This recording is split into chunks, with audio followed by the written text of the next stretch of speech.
최소한도 20%가 넘는 현역 의원들이 이번 총선에 참여 안 하실 것 같습니다.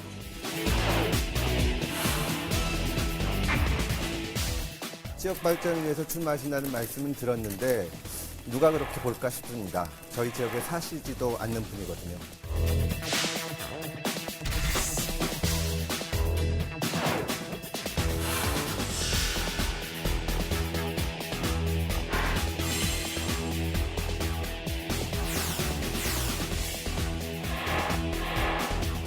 중구 국민들과 영도 국민들이 그렇게 우스워 보입니까? 그건 아니잖아요. 부산 전체를 바람을 일으키기 위해서 중영도고 내놔라? 저는 그런 게 오만해 보인다는 거예요.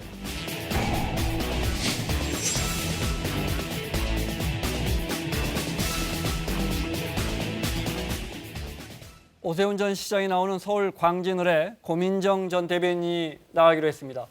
서울 강서갑이죠. 금태섭 의원과 김남국 변호사 경선 논란은 본인이 원하든 원하지 않던 친조국 대 반조국 경선이 될 것 같습니다. 신지호 전 의원, 김성환 평론가 자리했습니다. 어서 오십시오. 네, 안녕하세요. 코로나19 확진자가 갑자기 많이 늘었습니다. 네. 오늘 먼저 문재인 대통령 발언부터 좀 볼까요? 네, 코로나19 관련해서. 네, 준비됐으면 듣겠습니다. 오늘 확진자가 크게 늘어났다는 보고를 받았습니다.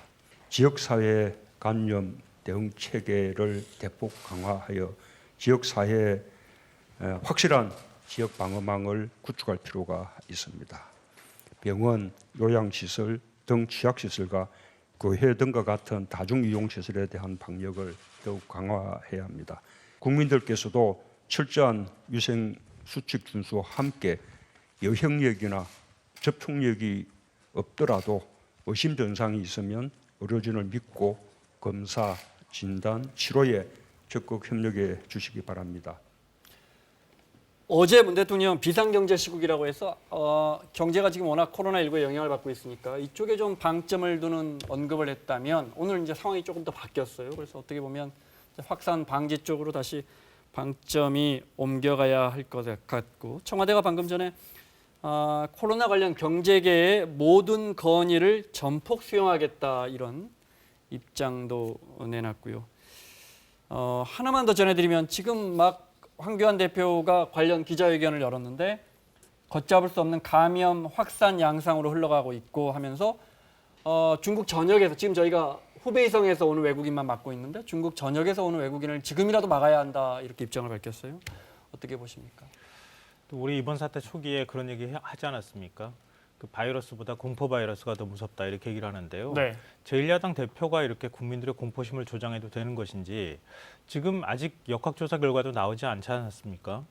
그러니까 대구에서 발생했다고 하는 환자의 경우에도 어떤 방식으로 감염이 됐는지 아직 확인이 좀 쉽지 않은 상황이거든요. 그럼 그걸 중국에서 입국한 사람들, 특히 외국인이 감염을 시켰다고 해서 전염시켰다고 하는 단정을 어떻게 할 수 있겠습니까? 그러니까 그것은 기본적인 역학조사를 하고 난 다음에 그 다음에 얘기를 해도 괜찮을 건데 지금 벌써부터 저렇게 얘기하는 게 과연 맞는 것인지 오히려 국민들의 불안감을 조장하는 무책임한 태도라고 생각합니다. 저도 국민 한 사람으로서 이 코로나19가 빨리 끝나기를 희망을 합니다. 그리고 우리 모두가 정상적인 일상생활로 하루라도 빨리 돌아가기를 원하는데요.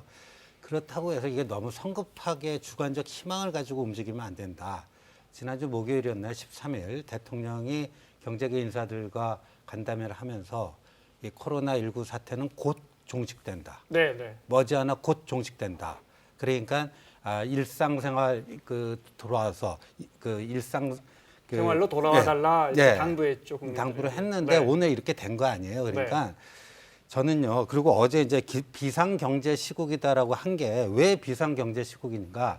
지금 이 코로나19가 경제에 미치는 악영향이 사스나 메르스 때보다 더 강하다. 그러니까 비상경제 시국이다. 이렇게 이제 진단을 한 거예요. 근데 인과 관계가 뭐예요? 이 코로나19 때문에 지금 비상경제 시국이 된 거 아니에요. 경제가 나빠진 건 결과고 원인은 코로나19 아닙니까?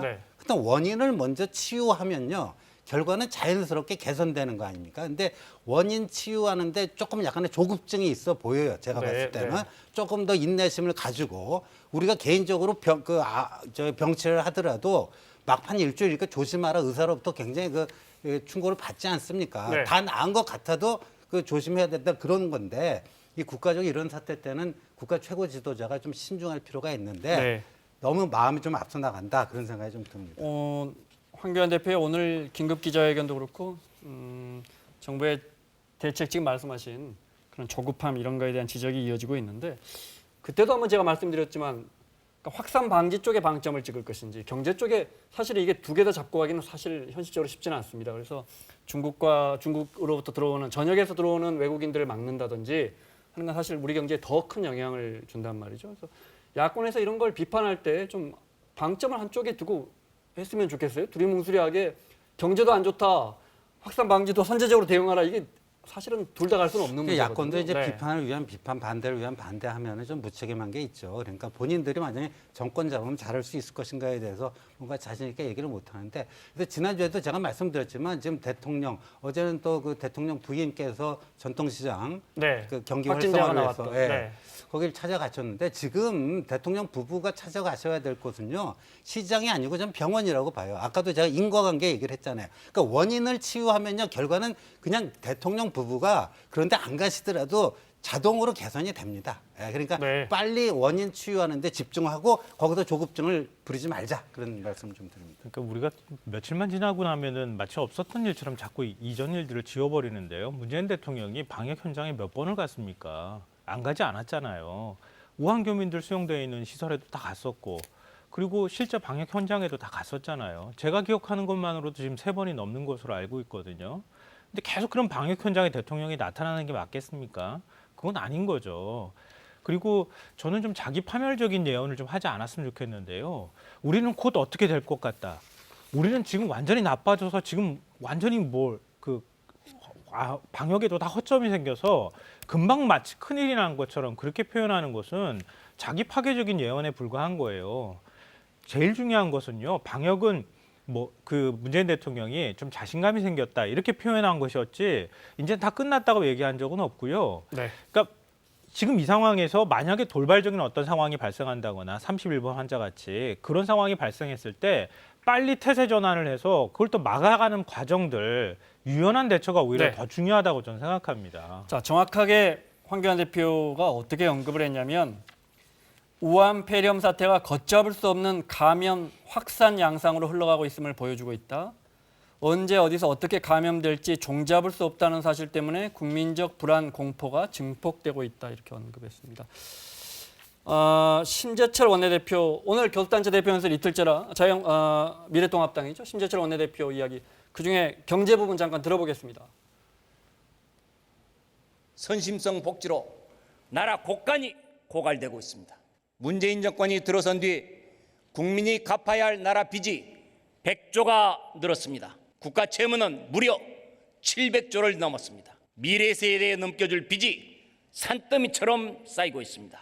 경제정책 실패로 대기업, 중소기업 가릴 것 없이 극심한 불황에 허덕이며 우리 경제가 끝없이 추락하고 있습니다. 지난 문재인 정권 3년은 그야말로 재앙의 시대였습니다. 헌정 재앙, 민생 재앙, 안보 재앙. 문재인 정권은 민생을 재앙으로 빠뜨렸습니다. 헌정 재앙, 민생 재앙, 안보 재앙의 종지부를 여기까지 들을까요? 네. 재앙을 16번 언급했습니다. 그러니까 경제정책도 그렇고 코로나 관련된 대책도 그렇고 정부를 매섭게 비판하고 정부는 귀담아 들어야죠, 당연히. 그런데 좀 격려할 거 격려하면서 대안도 제시하면서 물론 대안 제시가 없는 건 아닙니다. 해야 되는데 언젠가부터 우리 야권이 너무 질책하는 데에 좀 치중하는 게 아닌가 이런 생각도 듭니다. 그 우리 정치 구조가 그렇죠. 지금은 또 저렇게 보수 정당이 야당이 돼 있으니까 저렇게 이제 날을 세워서 하는데 또 바뀌면 또 바뀐 대로 또 해요. 저렇게. 그러니까 네. 이게 좀 얘기하면 또 길어지는데 하여간 우리 정치 구조가 네. 이 제왕적 대통령 이 제도하에서는 야당들의 저런 모습들 네. 그거는 좀 피할 수 없는 좀 불가피한 그 환경이다 보여주는데 근데 저것만 가지고는 이제 야당도 국민의 마음을 사기는 힘들다. 그러니까 네. 당신들이 잡으면 뭐가 어떻게 바뀌는데 하는 거기에 대한 뚜렷한 비전과 확신을 주지 못하면 단지 비판만 하는 것 같고 국민의 마음을 얻기는 힘들 거다 이렇게 보여집니다. 네, 나라 국간 이야기가 나왔는데 코로나19와 관련해서 문 대통령이 어제 예비비는 시작일 뿐이고 터무니없이 부족하다. 네, 그러면서 추경 언급은 안 했지만 물론 기재부 장관은 어제 저희 회사 9시 뉴스 나와서 아직 그제군요. 네, 추경 검토하지 않고 있다고 했는데 그런 부분 뭐 경제 전문가시라 어떻게 보십니까? 정부가 재정 투입도 불가피할 거라고 보십니까? 아니 저는 뭐 필요하면 해야죠. 추경도 네. 편성하면 해야 되는데 일단 지금 저는 아까도 이제 일의 좀 우선순위 선후는 좀 정확히 좀 짚어서 정리하고 가자. 그러니까 아까도 얘기했지만 지금 결과를 어떻게 좀 개선시켜 보려고 하는 거는요. 원인이 그대로 남아 있는 상태에서는 결과만 어떻게 만진다고 해서 이게 뭐 될 수 있는 게 아니잖아요. 그러니까 조금 일의 순서를 좀 정해서 하자. 좀 이런 말씀을 드리고 싶네요. 네, 심지철 원내대표 이야기 어떻게 들으셨어요? 그러니까 저는 뭐 야당이 충분히 비판할 수 있다고 생각하고요. 지금 또 총선을 앞둔 상황이니까 또 정권 심판론을 제기할 수밖에 없는 상황이기도 네. 하고 해서 뭐 재앙이라고 하는 그런 표현 쓰는 것까지는 좋은데요. 근데 가짜 뉴스 성격의 것을 얘기하지는 않았으면 좋겠다. 사실과 다른 얘기를 어떤 게 부풀려서 있습니까? 얘기하지는 네. 않았으면 좋겠다고 생각하는데요. 문재인 정부 들어서 지금 100조 그 부채 증가했다고 얘기하잖아요. 그리고 전체 부채가 700조 네. 700조 원이라고 말했잖아요. 제가 이명박 정부 때부터 박근혜 정부까지 간단하게 말씀드리면요. 이명박 정부 때 2008년도에 309조에서 2012년도에 443조였습니다. 140조 원 늘었어요. 박근혜 정부 2013년부터 2016년까지 제가 친다 하더라도 그때도 이미 140조 원 늘었어요. 2017년은 이미 2016년에 예산이 잡혔다고 계산하면 그것보다 더 많이 늘었어요.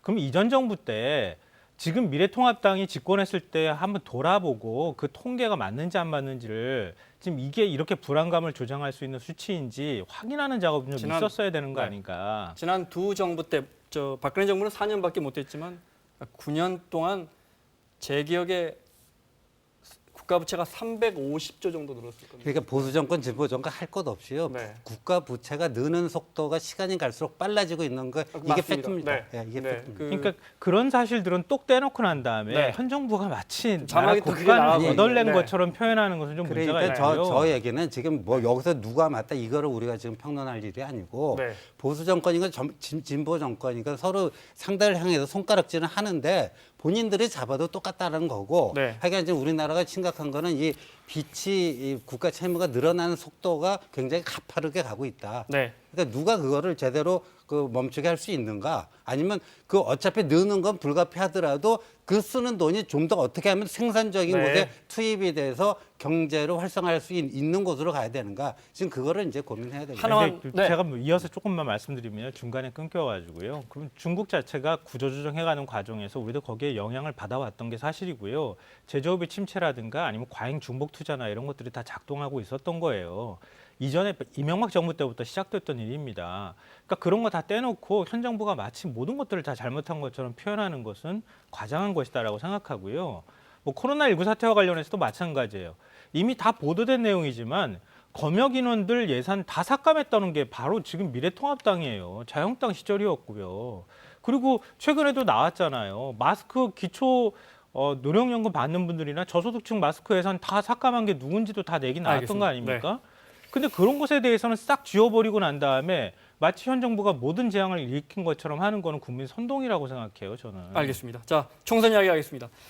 56일 남았습니다. 광진 의뢰 대진표가 나왔는데요. 네, 오세훈 전 시장이 이제 추미애 장관 지역구잖아요. 추미애 장관이 5번이나 이겼던 곳인데 오세훈 전 시장이 일찌감치 여기 나온다고 했고 고민정 대변인이 전 청와대 대변인이 나가기로 했습니다. 어떻게 보십니까? 이렇게 여쭤볼까요? 누가 이길 것 같아요? 바보 같은 질문인가요? 저는 이제 고민정 전 대변인이 네. 동작을에 나경원 의원이냐 아니면 오세훈 전 시장의 둘 중에 그 고민한다 이렇게 그렇습니다. 네. 제가 고민정 전 대변인이었으면은 동작을 골랐을 것 같아요. 거기에 조금 더 왜냐하면 꼭 뭐 이게 그 여러 가지 종합적으로 판단해 봤을 때 조금 거기에 더 해볼 만한 네. 곳이 아닌가 이런 생각이 드는데 네. 지금 오세훈 전 시장하고 붙는 쪽으로 이제 당에서 그렇게 민주당에서 그렇게 결정을 한 것 같은데 얼핏 보면 두 사람이 좀 체급이 달라요. 예, 체급이 좀 그렇습니다. 다른데 그러니까 저는 고민정 전 대변인의 경우에는 큰 차이로 안 지면 나름대로 저도 정치는 지면서도 나름대로 정치적으로 성장할 수 있는 길이 있지 않겠습니까? 예를 들면 뭐 5% 이내 뭐 이렇게 크지 않은 차이로 뭐 패배를 하더라도 네. 고민정 전 대변인은 나름대로 성과를 거두는 게 아닌가 싶은데 이게 약간 뭐 여담입니다만 오세훈 전 시장이요 이상하게 여성하고 많이 결어요. 그 서울시장 그렇습니까? 네. 그 재선을 할 때 처음에도 강금실 법무부 장관하고 서울시장에서 그 당선이 됐고 네. 재선 때도 한명숙 전 총리랑 했어요. 그래서 이번에 또 이제 여성하고 네. 겨루게 됐네요. 네. 어떻게 보십니까? 간단하게. 아니 근데 지금 뭐 선거 결과를 예측하기는 그러네요. 어렵고요. 네. 광진을 같은 경우에는 추미애 지금 법무부 장관이 15대 때부터 시작해가지고 20대 때까지 딱 한 번 사실은 그 17대인가요? 내줬거든요. 8대 빼고. 김영주 열린우리당 의원한테 진 거 빼놓고는 내리 그냥 거기서 국회의원을 했거든요. 근데 그러니까 굉장히 지역구는 탄탄하게 관리했을 거라고 하는 점이고요. 그런 면에서 민주당세가 결코 만만치 않다고 볼 수 있는 거죠. 그래서 결과를 예측하기는 좀 쉽지 않다고 생각합니다. 네. 자, 그리고 서울 강서갑으로 가겠습니다. 네. 파문은 오늘도 계속되고 있습니다.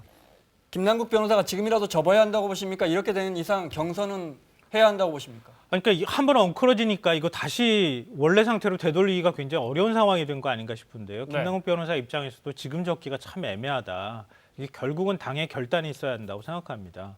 그러니까 지금 뭐 오늘도 박용진 의원이라든가 네. 입장문 내서 김혜영 의원 네, 이런 김혜영 분들이. 의원도 네. 최고위원도 마찬가지지만 당이 오만하게 보이는 것들은 지금 하지 말아야 된다고 얘기하고 있잖아요. 그러니까 이럴 때 필요한 게 뭐 공관이든 아니면 당 차원의 대표 차원에서의 정리지 아니겠습니까? 네. 그러니까 김남국 변호사의 의견을 또 들어주되 이 문제는 빨리 정리하면 할수록 좋다고 생각합니다. 네. 빨리 정리하고 싶을 겁니다. 정리가 안 돼서 그렇지. 6시까지입니다. 공천 신청 추가 공모하는데 아직 김남국 변호사가 신청서를 내지는 않은 것 같습니다. 냈으면 일보가 들어왔을 것 같은데. 네. 자, 아시는 것처럼 강서갑에 당과 그동안 검찰개혁이나 조국 전 장관에 대해서 비판적 입지를 견제해왔던 금태섭 의원이 있는 지역구에 하필 조국 전 장관을 적극적으로 옹호해오던 김남국 신해 변호사가 도전장을 내면서 이야기가 복잡해졌는데 일단 그 두 사람의 그동안의 발언 잠깐 볼까요? 후보자는 학벌이나 출신과 달리 진보적인 삶을 살아왔다는 이유로 비판받는 것이 아닙니다. 말과 행동이 전혀 다른 언행 불일치 때문입니다. 법무부 장관으로서 적임자인지 여러 사람이 걱정을 하는 것입니다. 조국 교수님에 대한 수사 여러분들 다 보셨겠지만 그게 정말 헌법 정신이라든가 법과 원칙에 따른 수사가 아니라고 생각이 됩니다. 자, 이 두 사람이 이제 당내 경선에서 맞붙을 것 같은데요. 조국 수호가 이슈가 되는 선거를 치르는 것은 저희가 하는 일이 절대 틀리지 않다. 그런 오만한 자세로 비칠 수가 있기 때문에 김남국 변호사는 오늘 SNS에 청년의 도전을 두려워하십니까? 정정당당하게 경선하자 이렇게 경선에 나갈 의사를 강하게 밝혔고요. 네.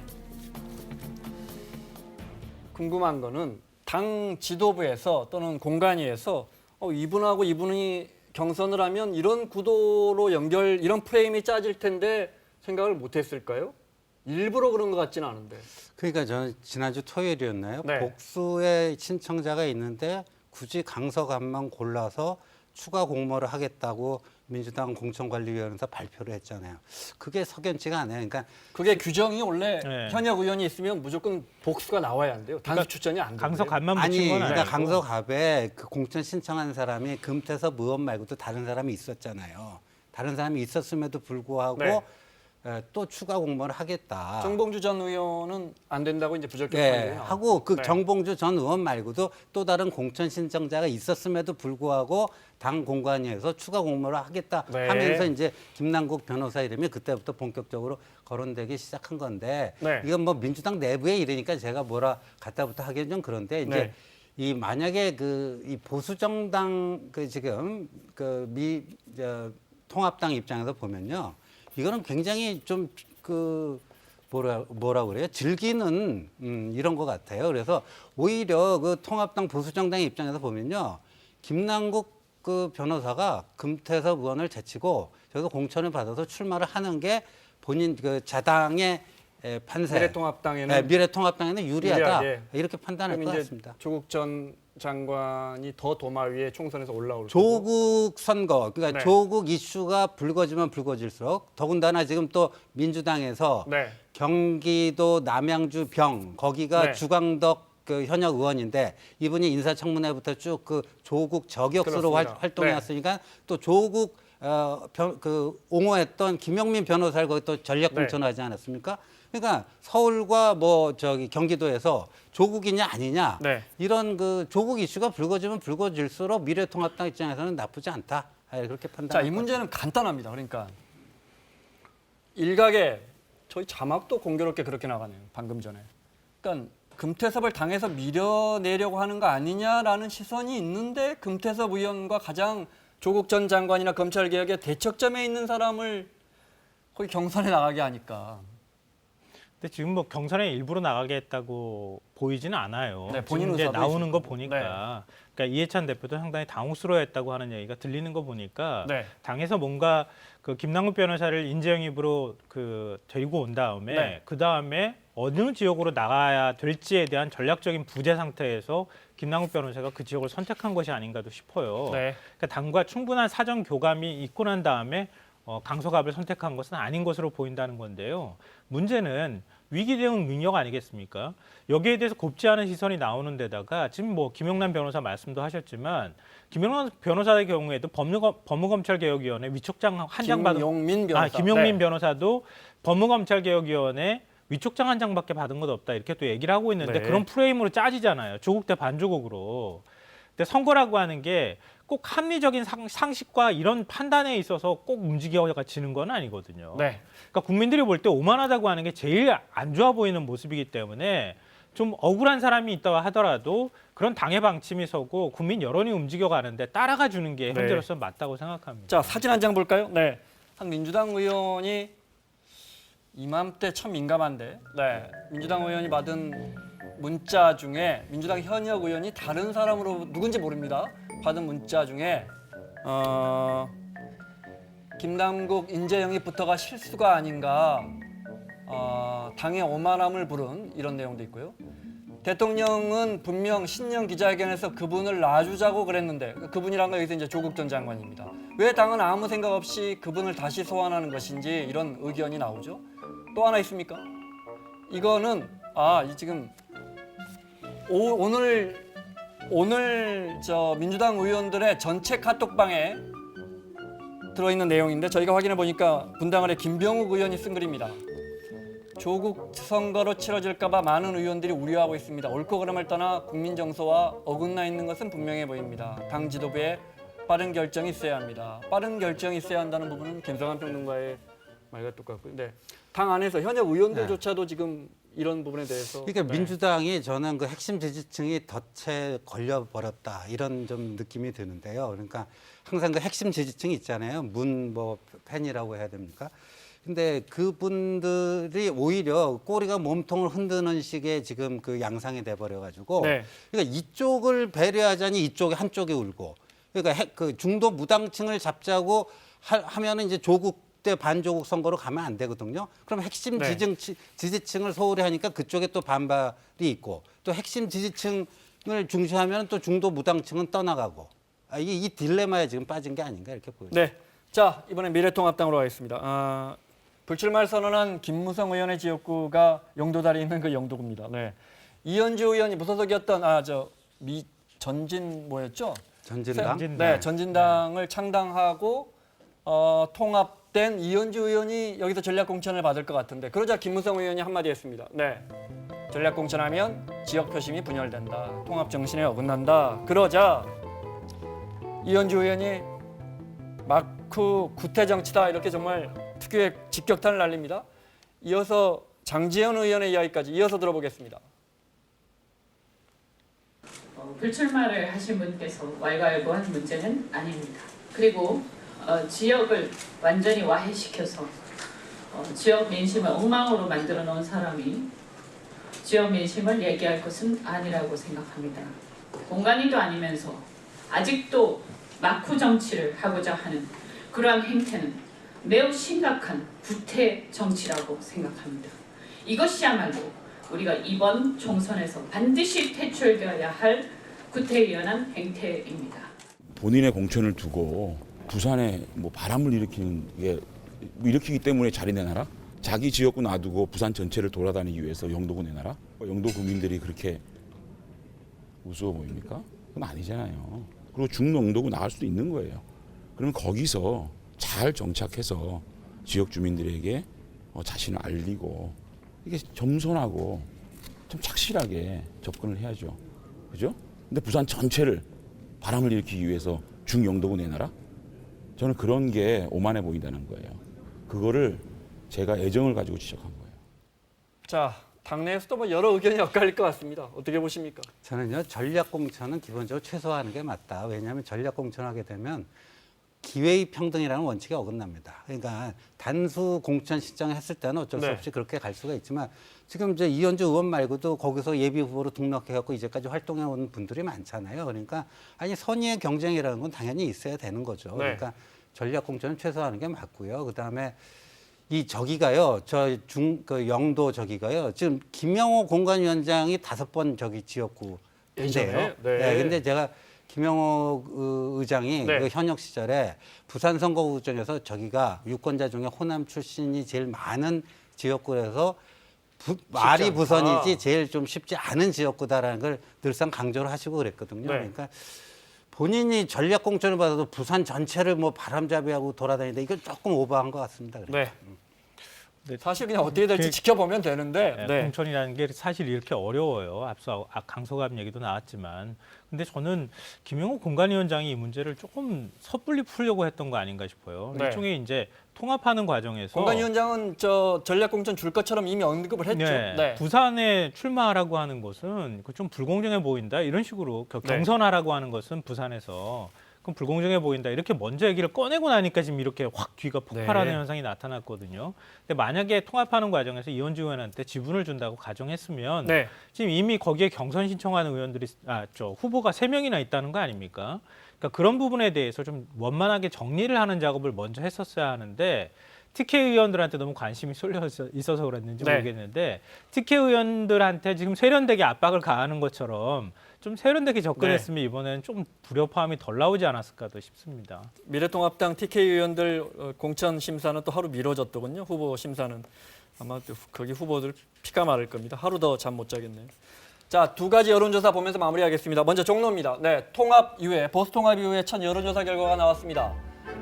JTBC가 리얼미터에 의뢰해서 한 건데요. 네, 역시 아직은 격차가 큽니다. 어떻게 보십니까? 예, 아직도 격차가 크게 나오고 저 오차범위 바뀌니까요. 이낙연 후보 쪽의 우세라고 봐야 되겠죠. 저 정도면. 그런데 이제 이 선거라는 게 추세가 중요하지 않습니까? 근데 뭐 단순 비교가 안 되겠지만 지난번 SBS 조사 때는 거의 더블 스코어였어요. 정확히 이낙연 62%, 황교안 36% 정도 거의 네. 더블 스코어였는데 그때보다는 줄었네요. 예, 격차가 좀 좁혀지니까 이제 추세가 쫓는 자와 쫓기는 자의 이제 구도로 가는데 이 간격이 좁혀지는 속도가 이제 굉장히 관건이 될 것 같습니다. 네, 뭐 저도 비슷하게 생각합니다. 그러니까 지금 앞으로 황교안 대표의 지지율이 더 올라갈 가능성이 있다고 보이거든요. 수도권 민심이 그렇게 민주당한테 호락호락하지 않은 상황이기 때문에 그러니까 과연 어느 정도 격차까지 좁혀지느냐. 더군다나 이제 경제 문제도 별로 좋지 않기 때문에 특히 종로 지역이나 또 해화동 지역도 마찬가지지만 불만을 갖고 있는 분들이 더 있을 거거든요. 그러니까 결집되는 현상들이 앞으로 더 나올 것이다. 그러니까 양쪽으로 결집되는 현상이 나올 때 어디까지 지지율을 만들어갈 수 있을 것인지는 좀 지켜봐야 되지 않을까 싶습니다. 네, 하나 더 보겠습니다. 네, 이번에는 정당과 관련돼서요. 네, 쿠키뉴스에서 여론조사했습니다. 네, 이거는 어느 정당을 투표하실 생각이십니까를 물어본 게 아니고 어느 쪽 여권이 당선될 것 같습니까? 야권이 당선될 것 같습니까를 물었더니 야권이 당선될 것 같다라고 응답한 유권자들이 조금 더 많았습니다. 이건 어떻게 해석해야 합니까?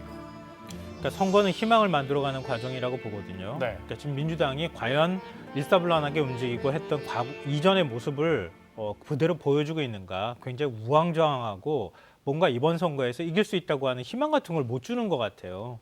근데 지금 뭐 미래통합당의 경우에는 그래도 보수 진영이 하나로 뭉쳐간다고 하는 그런 구도 자체를 만들어간다고 하는 희망도 있을 거고 그동안에 지지하셨던 분들이 이제 이렇게 가면 되겠구나라고 하는 생각들을 하고 있다는 거예요. 그런 면에 있어서 민주당이 바짝 긴장해야 되는 상황으로 가고 있다. 네. 그걸 그대로 여론조사 결과가 보여주고 있는 것 아닌가 싶습니다.